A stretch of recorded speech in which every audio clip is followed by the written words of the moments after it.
Last షార్ట్‌లో GSAT N2 satellite గురించి మాట్లాడాను. ఇది దానికి కంటిన్యూషన్. ఒకసారి చూసే ముందు అది చూడండి, ఛానల్‌లో ఉంది. ఫస్ట్ ఇది NSIL స్పేస్ ఎక్స్ యొక్క ఫస్ట్ కొలాబరేషన్, కమర్షియల్ కొలాబరేషన్ అనుకున్నాము. దీని మెయిన్ పర్పస్ ఏంటంటే ఇది communication satellite. So geosynchronous transfer ఆర్బిట్లో లాంచ్ చేస్తాము.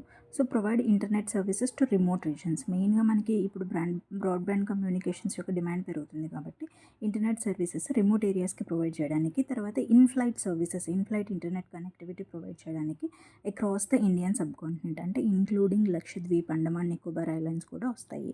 And for data transmission for smart cities mission కూడా.